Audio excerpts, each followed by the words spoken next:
Ayden, just once your first season was over and you kind of self-evaluated, what did you feel like the spring needed to be for you? I had surgery like shortly after the season, so really I was just focusing on recovering, learning the playbook better, and just getting the overall understanding of the game for real. How's that recovery? I know we've kind of seen you out there in certain drills. I mean, where are you along in that regard? I'm back now. I just got back to doing team stuff and 7-on-7, so I'm working my way back to everything. It's been a good transition. Coach McDonald and stuff been keeping me updated on everything. I've been watching all the plays, still learning how to play, so it's just getting back into it. Just being around a lot of veteran pass catchers in your first year in the SEC, in your first year just in college football in general, just being around those guys, what can you take away from them? Man, shout out to them guys, especially D-Wade, Trey, and all them. Like, I really was just trying to be a sponge. I'm up under them at practice trying to see, what certain releases they do, what they do to get open. And they really taught me a lot my first year, especially D-Wade. We had talks a lot. Like, I even go to his house and he'll just tell me. We'll watch film. We'll do little stuff like that. He helped me out a lot.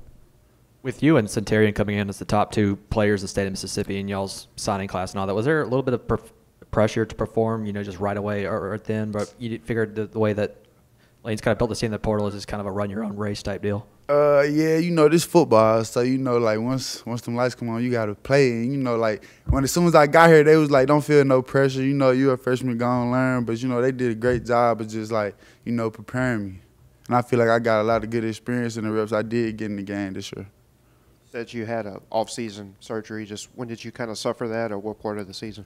I had a groin. Like, my groin was bothering me, like, the whole season. It wasn't nothing, like, stopping me from playing or anything, but we got it checked out. They just said a little surgery. It was small surgery. It wasn't nothing major. With you being from the Jackson area, were you already kind of familiar with Yam Banks, him kind of being from the same Me and Yam went to school? the same high school. When I was a freshman, he was a senior. Like, I was under him. He played receiver. I was under him my freshman year. He played DB2 in high school. So, yeah, I was familiar with him. I guess what's Ole Miss getting in him? Oh, a dog. Yeah, I'm a dog, I swear. Y'all seen him at South Alabama. Yeah, can play. He going to be out there making some plays in the SEC this year for sure. Remember last fall you were kind of the talk of camp, making a lot of really impressive catches. Were there any moments of like frustration on your end when maybe it wasn't translating immediately to game day stuff?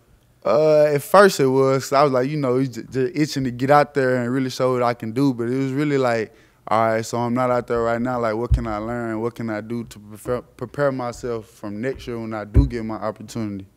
So, yeah, it was a little bit of frustration, but, it ain't nothing like that.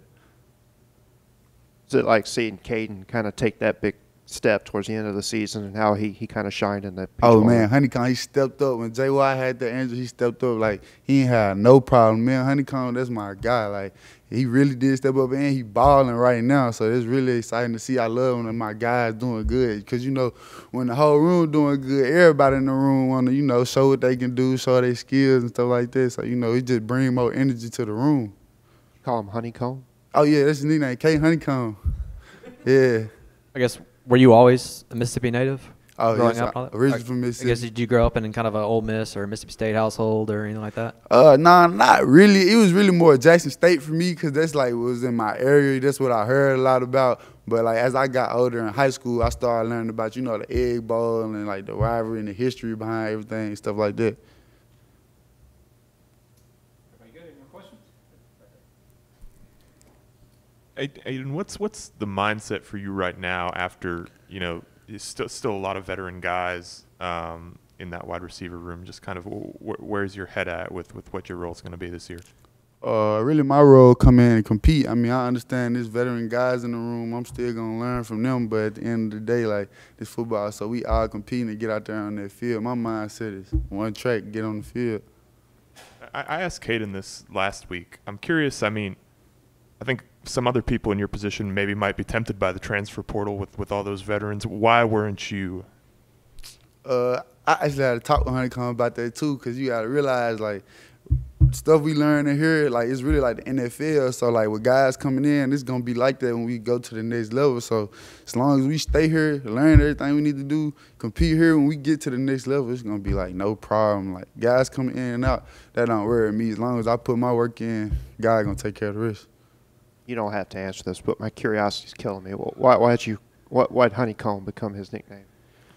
You'll have to ask him. I heard Honeycomb. We was in like high school. We was at a camp together, and everybody was calling him Honeycomb. Cam Newton started that nickname for him, and it just caught fire. Gotcha. Yeah.